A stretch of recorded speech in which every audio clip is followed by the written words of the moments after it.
अस्सलाम वालेकुम। मैं हूं हुमायूं कामरान और आप देख रहे हैं हमारा YouTube channel stars with HK. इस चैनल का मकसद आपकी मुलाकात डिफरेंट फील्ड से ताल्लुक़ रखने वाले प्रोफेशनल से करवाना है।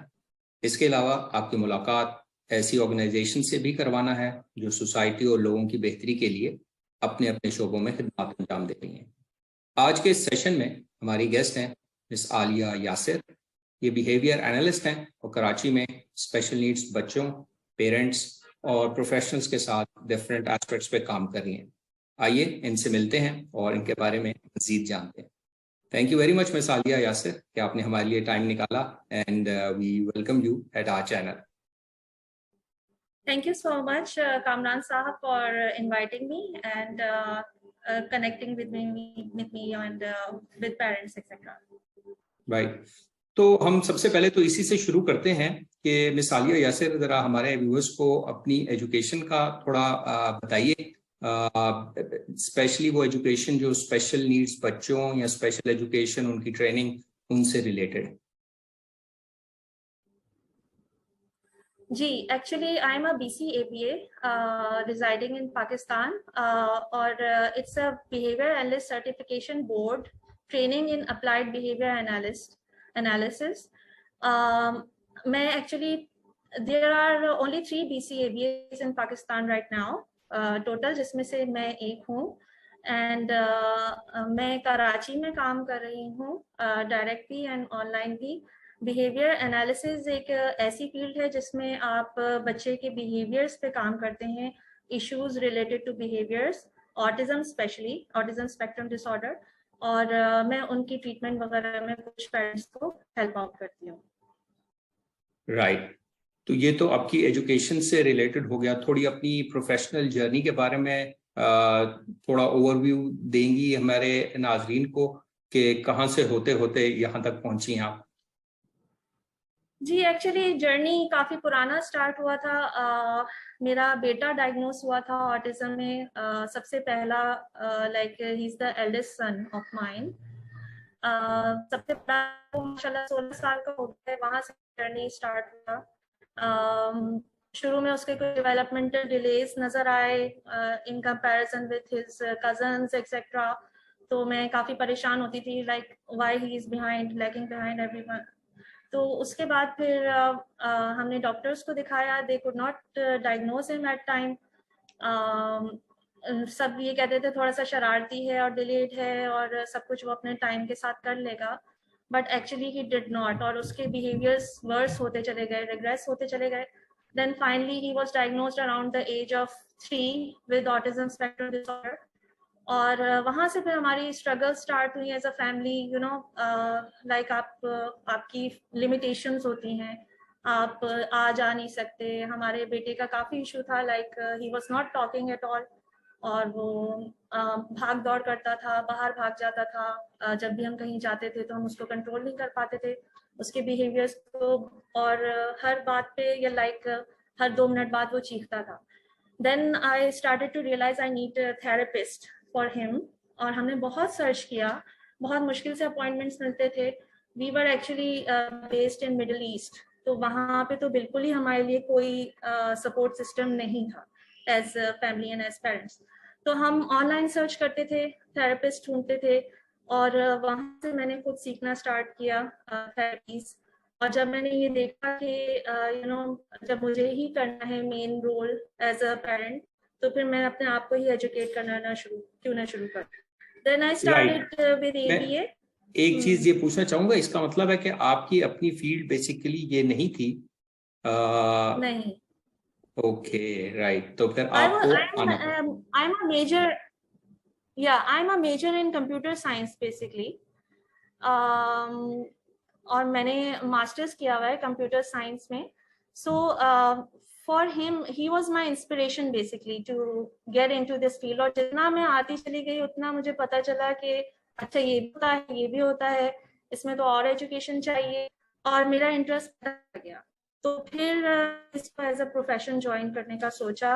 Then I gave the RBT exam almost like 5 years ago, और हम लोग कराची शिफ्ट हो गए। यहाँ पे मैं I been working as an RBT for 5 years, and then finally I gave my behavior analyst exam about 1 year ago. और यहाँ तक पहुँच के मुझे लगता है कि लाइक कुछ मैंने अचीव कर लिया है, और प्लस मेरा बेटा भी अल्हम्दुलिल्लाह बहुत अब लाइक प्रोग्रेस कर गया है, और उसकी प्रोग्रेस इतनी अच्छी है कि मुझे लगा कि I am in the right field, in the right education, and ABA you know it mattered a lot for our family. अच्छा, आपने जिक्र किया कि आपका ज्यादा फोकस तो ऑटिज्म स्पेक्ट्रम डिसऑर्डर पे था, लेकिन अगर इसके अलावा मैं पूछूं कि आप और कौन से डिसऑर्डर्स या चैलेंजेस वाले बच्चों के साथ डील कर रही हैं, तो that would be helpful for parents as well.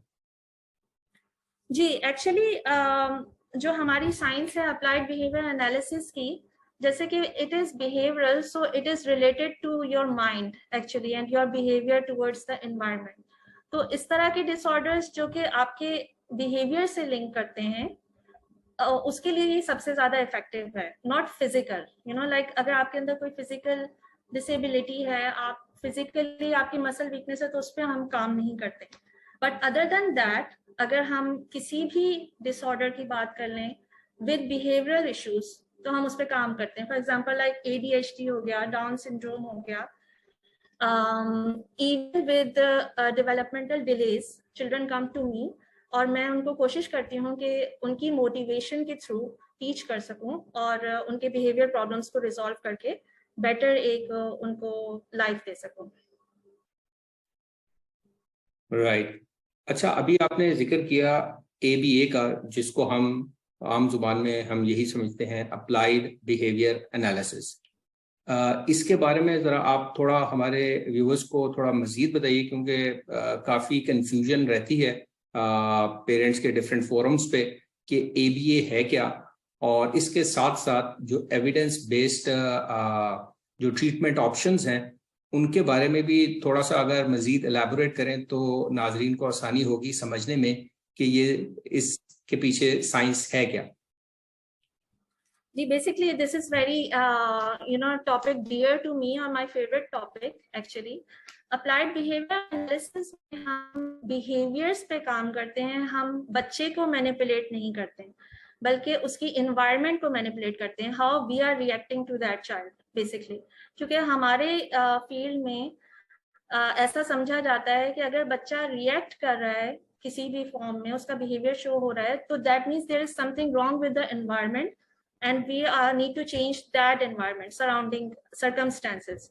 उस बिहेवियर से पहले क्या हुआ, उस बिहेवियर के बाद क्या हुआ, वो कहाँ पे था, वो किस environment में था, वो किस थेरेपिस्ट के सामने बिहेवियर शो कर रहा था, दैट मैटर्स अ लॉट। हम उन चीजों को मैनिपुलेट करने की कोशिश करते हैं, the reason behind that behaviour, and the child automatically improves. तो ये एक मिसकंसेप्शन है थोड़ा सा कि हम बच्चे को मैनिपुलेट करते हैं। ABA के बारे में कहा जाता है कि यू नो एनिमल्स की तरह ट्रीट करते हैं और उनको रीइंफोर्स करते हैं, जबकि ऐसा नहीं है। हम उसके बिहेवियर को प्रॉपर चैनल देते हैं, प्रॉपर वे देते हैं, जिसमें वो हमें बता सके कि बेटा ऐसे नहीं ऐसे करना है, तो हम आपकी बात सुन रहे हैं और हम आपको एक्नॉलेज कर रहे हैं, आपके like you know everything you are doing, ठीक है। तो इस तरह से हम बिहेवियर्स को चेंज करते हैं by changing the environment. Evidence based है ये, because it has a long history, like अब तो 1975 से लेके इस पे बहुत रिसर्चेस हो चुकी हैं, हाउ इट इज इफेक्टिव। अब एविडेंस बेस होने के लिए मस्ट है कि आप के पास like for example 100 to 200 individuals के ऊपर काम हुआ हो, उनके ऊपर इसका इफेक्ट नोट किया गया, साइंटिफिकली स्टडी किया गया हो, डाटा लिया गया हो कि इसका बिहेवियर इस ट्रीटमेंट से इम्प्रूव हुआ है या नहीं, ठीक है। तो ABA के आपको पता है कि US में ही सारी स्टडीज, साइंटिफिक स्टडीज की जाती हैं, तो इसके ऊपर बहुत सारी स्टडीज हो चुकी हैं, इसके इफेक्ट्स को देखा गया है और इवन इस साइंस को इवॉल्व किया गया है, यानी कि जो मिसकंसेप्शंस थे उनको दूर किया गया है, जो लोगों की कंप्लेंट्स थी अबाउट दिस फील्ड उनको भी थोड़ा सा चेंज किया गया है उसके बेसिस के ऊपर। तो हमारी फील्ड में रोजाना ही एक नई चीज ऐड होती है और इम्प्रूव होती है, तो which is a good thing. तो अब बेसिकली अप्लाइड बिहेवियर एनालिसिस को यूज करके आप बच्चे के अंदर फॉर श्योर इम्प्रूवमेंट ला सकते हैं। जबकि मैंने देखा है कि बहुत सारी ऐसी ट्रीटमेंट्स कॉमन हैं इन पेरेंट्स जिनके अंदर कोई साइंटिफिक रिसर्च नहीं है पीछे। लाइक एक दो लोगों के कहने से फर्क नहीं पड़ता, हाँ ये ठीक है ये नहीं है, बल्कि साइंटिफिकली उसको देखा जाए कि इट इज इफेक्टिव और not in a group of individuals, large group, तो फिर वो एविडेंस बेस्ड बनती है।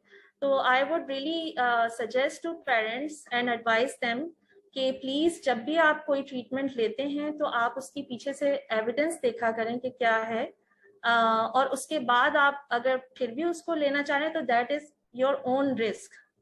उसके बाद वो हिट एंड ट्रायल वाली बात है, आपको सही काम कर भी सकती है और हो सकता है कि नहीं करे, और हो सकता है नुकसान पहुंचा दे।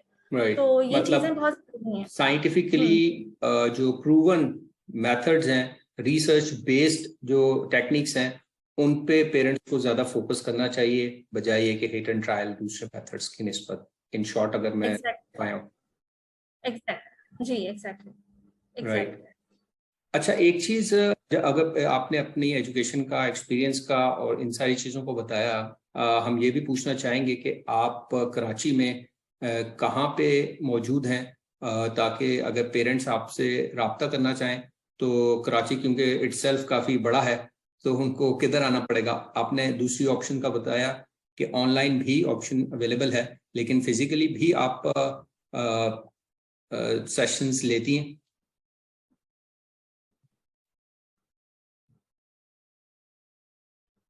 जी मैं बहुत limited, I think internet connection is unstable. Can you hear me? आ रही की आपकी आवाज? जी जी मैं मेरा एक पर्सनल क्लिनिक है कराची में, गुलशन इकबाल में, ब्लॉक 4 में। वहाँ पे पेरेंट्स मुझे विजिट कर सकते हैं और मैं 1-on-1 बच्चों के साथ काम करती हूँ और बहुत सिलेक्टेड और लिमिटेड बच्चों को लेती हूँ ताकि उनको प्रॉपर एक अटेंशन मिल सके सबको। प्लस ये कि मैं खुद काम करती हूँ 1-on-1 being a behaviour analyst. ऐसा नहीं कि मैंने कोई असिस्टेंट वगैरह रखा हो या किसी को, बल्कि जो बच्चा जिसको मैं लेती हूँ बस फिर मेरा बच्चा हो जाता है और मेरी पूरी कोशिश होती है कि इसके अंदर इम्प्रूवमेंट आए किसी तरह। तो जो मॉडल में फॉलो कर रही हूँ वो पेरेंट ट्रेनिंग मॉडल है, यानी कि पेरेंट्स यूजुअली अफोर्ड नहीं कर पाते एक्सपेंसिव थेरेपीज, तो मेरे पास वंस पर वीक या ट्वाइस पर वीक अपने बच्चे को लेके आते हैं और मैं उनको 1-on-1 खुद देखती हूँ, बच्चे को ऑब्जर्व करती हूँ, उसके बिहेवियर प्लान डेवलप करती हूँ, उसके बाद पेरेंट को उसके ऊपर ट्रेन करती हूँ ताकि वो घर जाके उसको रिवाइज कर सकें, अपने बच्चे पे अप्लाई कर सकें और इस तरह से अल्हम्दुलिल्लाह हम बच्चे के अंदर इम्प्रूवमेंट लेके आते हैं। सो दिस इज द मॉडल। अच्छा, एक चीज और मैं ये पूछना चाहूंगा कि जिस तरह डिफरेंट ओटी वाले जो ऑक्यूपेशनल थेरेपिस्ट हैं और इस तरह वो सजेस्ट करते हैं कि घर में किसी जगह पे कुछ ऐसा सेटअप भी बनाया जाए जिस पे आप घर जाके भी बच्चे के साथ प्रैक्टिस कर सकें, तो क्या बिहेवियर थेरेपिस्ट या बिहेवियर एनालिस्ट जो हैं वो भी ऐसा कुछ सजेस्ट करते हैं? और अगर करते हैं तो वहां पे घर में कुछ ऐसा सेटअप बनाना पड़ेगा? अगर बनाना पड़ेगा तो वो कैसे बना सकते हैं? देखिए बात सारी ये है कि यूएस में जो फॉलो हो रहा है वो ये कि लाइक 20 आवर्स पर वीक या 40 आवर्स पर वीक एक बच्चे को थेरेपी मिलती है, ठीक है, और पेरेंट्स को कुछ ज्यादा नहीं करना पड़ता। लेकिन मसला ये है कि इस थेरेपी को इतनी ज्यादा रेपिटेशन की जरूरत होती है कि वंस पर वीक या ट्वाइस पर वीक अगर पेरेंट्स लेके बच्चे को हमारे पास आते हैं तो that is not effective unless parents भी उस प्लान को फॉलो करें। क्योंकि एक चीज, एक स्किल बच्चे ने अगर सीख ली या एक बिहेवियर को हमने रिड्यूस कर लिया एक एनवायरनमेंट में, तो उसका जनरलाइज होना जरूरी है at home and at school etcetera. तो हमारी पूरी कोशिश होती है कि पेरेंट्स भी उसको फॉलो करें और स्कूल वाले भी अगर हो सके ऑन बोर्ड आ जाएं और उसको फॉलो करें। तो वही स्किल्स अगर पेरेंट्स घर में सिखाना चाह रहे हैं रेपिटेशन से, क्योंकि आपको पता है ऑटिस्टिक बच्चों को बहुत ज्यादा रेपिटेशन की जरूरत होती है एक ही चीज की बार बार करवाने की, तो उसके लिए उनको एक छोटा सा सेटअप बनाना पड़ेगा जिसमें बहुत ज्यादा नहीं तो आप स्टार्ट थोड़े से कर लें और फिर स्लोली उसमें एडअप करते चले जाएं जो जो अभी बिहेवियर प्लान में हम जिन स्किल्स पे काम कर रहे हैं उससे रिलेटेड आपको इक्विपमेंट अपने पास रखना पड़ेगा। सो डेफिनेटली जब तक पेरेंट्स ऑन बोर्ड नहीं हो, पेरेंट्स खुद अपनी मेहनत नहीं करते बच्चे के ऊपर, किसी भी किस्म की इम्प्रूवमेंट जो है वो पॉसिबल नहीं। So I would suggest as a behaviour analyst कि पेरेंट को खुद इन्वॉल्व होना चाहिए विद देयर चाइल्ड। राइट। अच्छा, अभी आपने इससे पहले जिक्र किया कि 1-on-1 सेशंस पे आप ज़्यादा फोकस करती हैं और जो स्टूडेंट्स हैं या बच्चे हैं उनको 1-on-1 अटेंशन दे के और वही सेशन चल रहे होते हैं। तो हमने ये देखा है कि ऑटिज्म में और दूसरे डेवलपमेंटल डिसऑर्डर्स में उनको कम्युनिकेशन स्किल्स या सोशलाइजिंग की ज़रूरत पड़ती है, जिसमें बहुत से सेंटर्स ग्रुप सेशंस कराते हैं। तो वो जो चीजें हैं वो 1-on-1 सेशन में कैसे एड्रेस होंगी? जी, मैंने ये नहीं कहा कि मैं अपने सेशन को 1-on-1 पे लिमिट रखती हूँ, लिमिटेड नहीं है। डिपेंड करता है कि किस स्टेज पे बच्चा है। कुछ बच्चे इनिशियल स्टेजेस पे होते हैं तो वो 1-on-1 सेशन ले रहे होते हैं।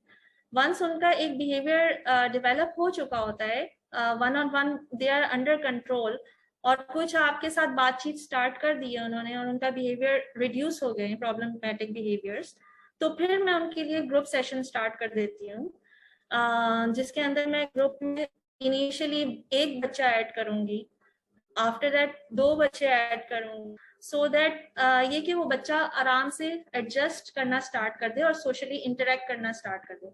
सो उस चीज पे जंप करने से पहले अगर बच्चा जो है वो 1-on-1 आपके साथ ठीक है, पहले तो आप इस पे काम करेंगे ना कि 1-on-1 बच्चा कैसे आपके साथ इंटरेक्ट कर रहा है, उसके बाद आप स्लोली ऐड करना शुरू करेंगे to make it more effective. तो मैं ग्रुप सेशंस भी रन करती हूँ, but that depends on which stage the child is.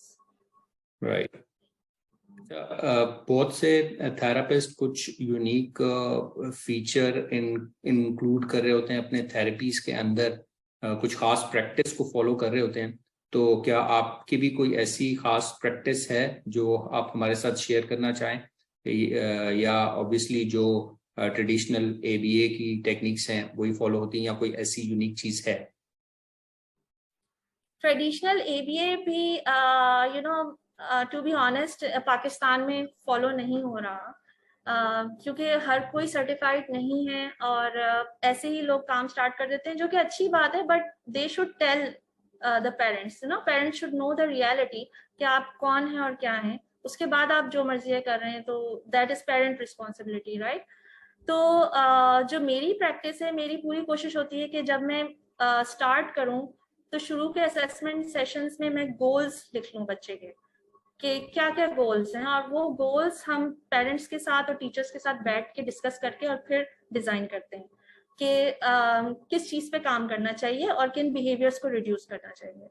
जब वो गोल्स हमारे पास एक प्लान बन जाता है तो उसके बाद हम उस पर डाटा कलेक्ट करते हैं प्रॉपर वे में। पाकिस्तान में आई डोंट थिंक कि सब लोग ये काम कर रहे होंगे, लेकिन डाटा कलेक्शन मस्ट है, असेसमेंट भी मस्ट है। असेसमेंट के लिए मैं असेसमेंट टूल्स यूज करती हूँ, जैसे कि एबल्स है, VBMAP है और AFLs है, बहुत सारे असेसमेंट टूल्स हैं जो कि हमें परचेज करने होते हैं और उसके थ्रू हम एक असेसमेंट रिपोर्ट भी तैयार करते हैं for giving it to parents. और उसके बाद उस प्लान के ऊपर काम करने के लिए पेरेंट ट्रेनिंग, जो कि सब लोग नहीं कर रहे हैं, फिर डाटा कलेक्शन जो कि बहुत कम लोग हार्डली कर रहे हैं। डाटा के थ्रू हमें पता चलता है कि ये बिहेवियर रिड्यूस हो रहा है या नहीं, कौन सी स्किल इंक्रीज हो रही है या नहीं हो रही है। तो विदाउट दीज थिंग्स, यानी हिट एंड ट्रायल वाली बात है, वही बात है कि आप अंधेरे में तीर चला रहे हैं, वो लग गया तो लग गया और अगर नहीं लगा तो निशाने पे नहीं, तो वो उससे बच्चे का भी टाइम जाया हो रहा है और पेरेंट का भी टाइम जाया हो रहा है। तो this is the unique feature, and I don't think कि ये चीज ज्यादा लोग फॉलो कर रहे हैं इन पाकिस्तान, आई डोंट नो। अच्छा, ज़्यादातर जो मैंने देखा है कि मुख्तलिफ जो सेंटर्स हैं वो मुख्तलिफ चीज़ों पे फोकस कर रहे होते हैं बच्चों की जब लर्निंग एंड ग्रोथ पे। ऑब्वियसली दिस डिपेंड्स ऑन के बच्चे की अपनी रिक्वायरमेंट है क्या, लेकिन आपका इतना एक्सपीरियंस है तो ज़्यादातर जो आपके पास बच्चे आते हैं, तो एक ओवरऑल अगर मैं पूछना चाहूँ कि किन पॉइंट्स पे ज़्यादा फोकस करती हैं आप लोग के बच्चे की लर्निंग और ग्रोथ के हिसाब से अगर मैं बात करूँ, मतलब डिफरेंट बच्चों की डिफरेंट नीड होती है, लेकिन ओवरऑल अगर मैं बात करूं तो किन चीजों पे ज्यादा फोकस करने की जरूरत होती है आपको? अच्छा, आपके ख्याल में किन चीजों पे फोकस करना चाहिए ज्यादा?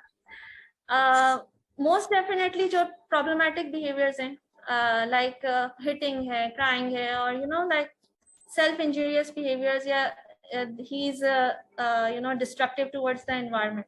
तो ज्यादातर मेरे पास जो बच्चे आते हैं वो बहुत ज्यादा खराब बिहेवियर्स के साथ आते हैं। तो पहला फोकस मेरा यही होता है कि उन बिहेवियर को रिड्यूस किया जाए। Before I start anything else, I target those behaviours. और जब वो हो जाता है उसमें, तो फिर उसके बाद मेरा फोकस लैंग्वेज और एजुकेशन होता है बेसिकली। लाइक उसको कुछ बोलना आना चाहिए, अगर नहीं बोलता तो कोई साइन लैंग्वेज वगैरह यूज कर ले, या फिर कोई कार्ड्स यूज कर ले, या फिर जेस्चर्स यूज कर ले अपने इवन। तो ये चीजें मैं ज्यादा फोकस करती हूँ इनिशियली, और उसके बाद from time to time focus change होता रहता है, डिपेंड करता है कि किस स्टेज पे बच्चा है डेवलपमेंट की। राइट। अच्छा, आपने जिक्र किया था कि पेरेंट्स की ट्रेनिंग वगैरह पे भी आप काफी जोर देती हैं। तो पहले तो बहुत सी जगहों पे पेरेंट्स को ऑब्जर्वेशन के लिए भी काफी मसले मसाइल का सामना करना पड़ता था। हमें पेरेंट्स काफी शिकायत करते थे पहले। अब थोड़ा सा सिनेरियो आहिस्ता आहिस्ता चेंज हो रहा है। तो ऑनलाइन तो ऑब्वियसली एवरीथिंग इज ओपन। तो जो फिजिकल सेशन होते हैं, आपके ख्याल में मतलब ऑब्जर्वेशन पेरेंट्स को कराने में कुछ हेजिटेशन होती है कभी कभी सेंटर्स की तरफ से या थेरेपिस्ट की तरफ से? तो आपका उसके ऊपर क्या व्यू?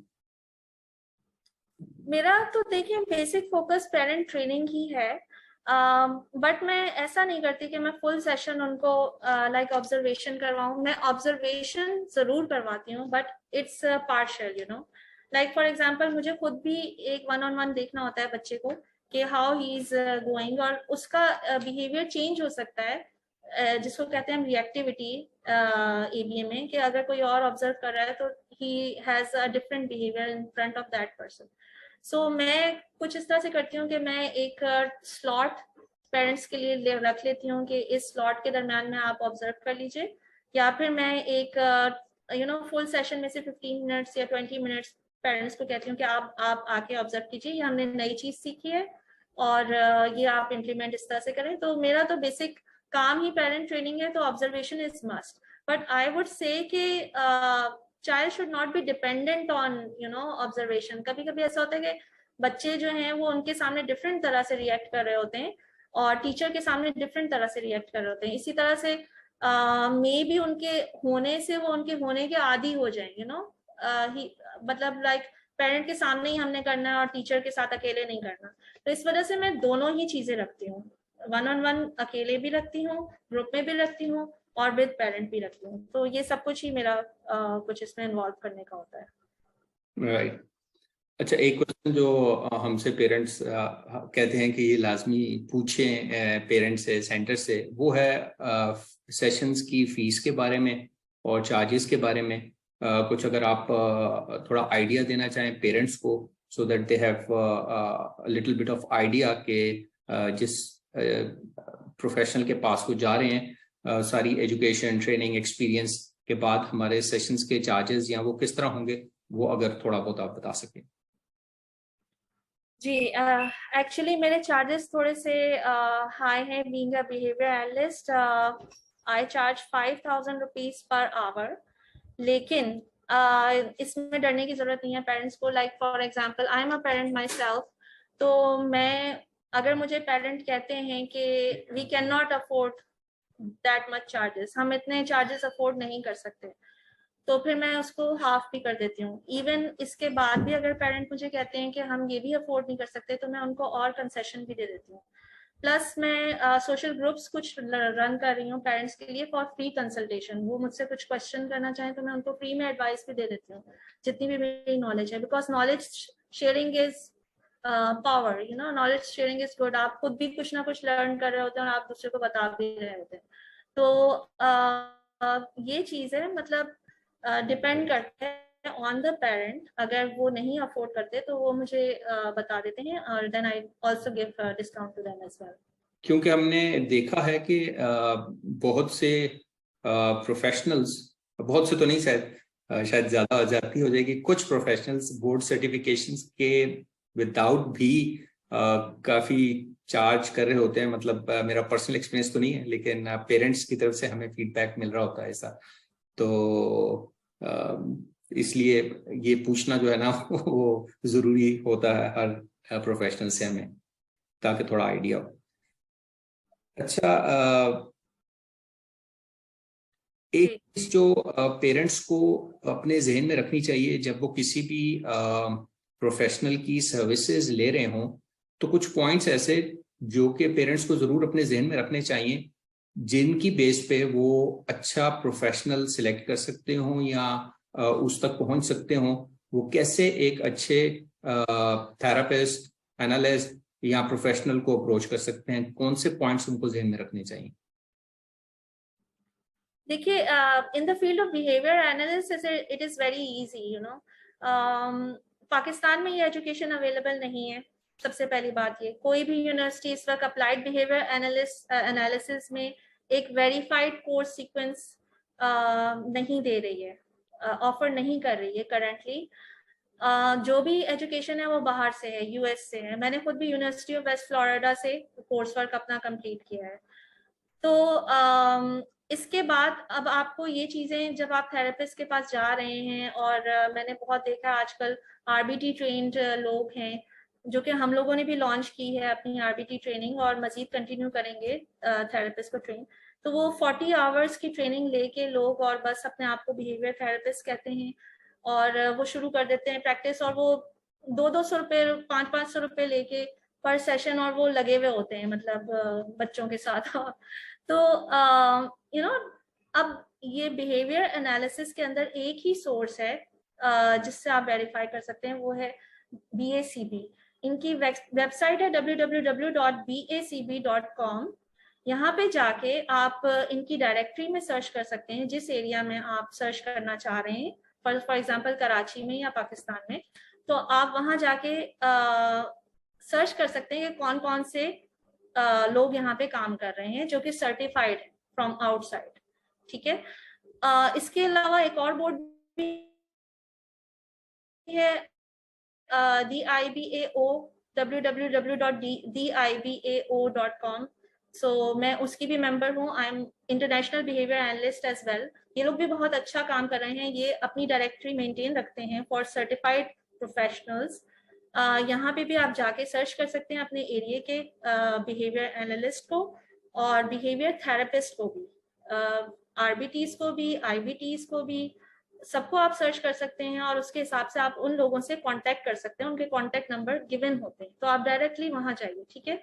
तो आपको कोई डिग्री वगैरह कुछ देखने की जरूरत नहीं है। These are very authentic sources जहां पेरेंट जाके और सर्च कर सकते हैं। बाकी है कि आप किसी भी थेरेपिस्ट के पास चले जाएं, हम बिहेवियर थेरेपिस्ट हैं, और उसके बाद फिर आपको नहीं पता कि उनकी डिग्री क्या है, यू नो। लाइक लोग कहते हैं कि हाँ इतनी बड़ी जगह है और यहाँ पे ये बंदा काम कर रहा है, बड़ा सा सेंटर है, तो ये होगा, सही होगा, but you don't know for sure unless you check their authenticity from somewhere. उनके कोई क्रेडेंशियल्स वगैरह आपके सामने होने चाहिए जो वो आपको दिखा सकें, शो कर सकें, इवन डिस्प्ले कर दें वॉल के ऊपर।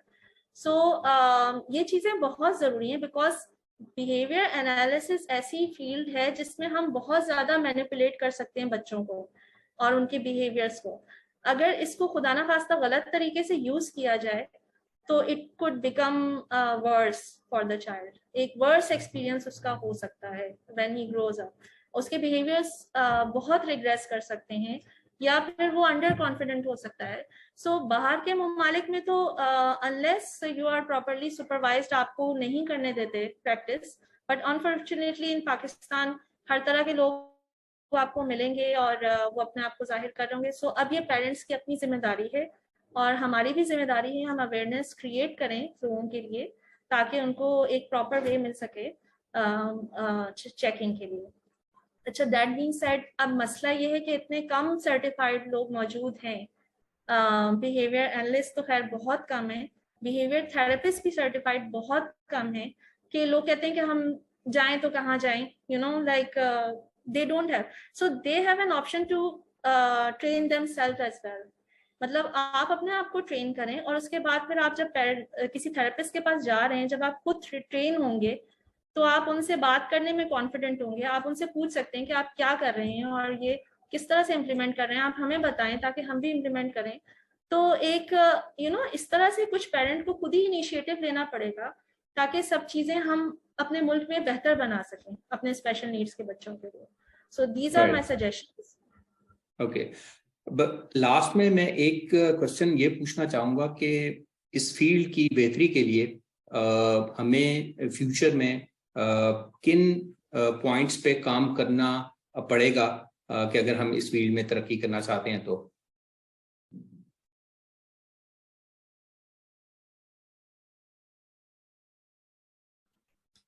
जी आपको मेरी आवाज क्लियर आ रही है? जी आ रही है। पॉइंट यही है कि we as a society are basically regressing, ethically। हम लोगों को खुद अपने एथिक्स ठीक करने होंगे सबसे पहले, each one of us individuals, ठीक है। उसके बाद ये कि हमें बेटर इंडिविजुअल्स को ट्रेन करना पड़ेगा। फॉर एग्जाम्पल अगर हम किसी थेरेपिस्ट को ट्रेन कर रहे हैं तो उसको प्रोफेशनल कंडक्ट में भी ट्रेन करें, उसको कुछ वर्क एथिक्स में भी ट्रेन करें, how to deal with parents, caregivers, उनके इमोशंस के साथ सामने रखते हुए उनसे कैसे बात करनी है। या फिर हम जब हम उनको सिखा रहे हैं बिहेवियर थेरेपी तो हम थोड़ा सा सीख के भी जो है ना एक रूडनेस आ जाती है प्रोफेशनल्स के अंदर। This is what I so हमें अपने एथिक्स पे काम करने की जरूरत है to create a better society. Each one of us individual, चाहे वो बड़ा प्रोफेशनल है चाहे छोटा प्रोफेशनल है, even parents, they should also follow those ethics when they are talking with someone। तो एक काम डाउन होके और थोड़ा एंगर को अपने कंट्रोल करके बात करना बेटर रहेगा for specially betterment of our education. So this is my suggestion.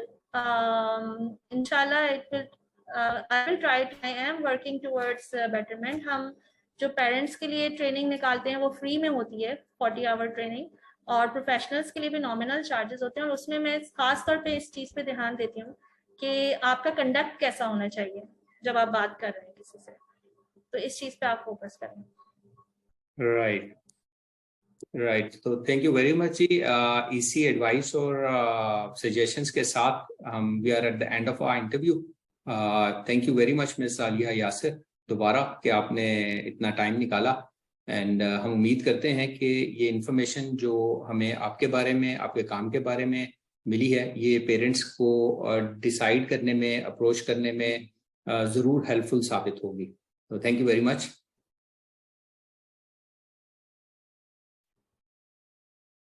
इंशाल्लाह, thank you so much for having me today. और आपका प्लेटफॉर्म बहुत अच्छा है। Keep working. एक ये कि आप कनेक्ट करें के साथ, so this is a very good thing. So keep working towards this goal. Okay ji, thank you very much. और thank you everyone as well for watching. और हम इंशाल्लाह नेक्स्ट सेशन में एक नए गेस्ट के साथ आपकी खिदमत में दोबारा हाजिर होंगे। Until then, take care and Allah Hafiz.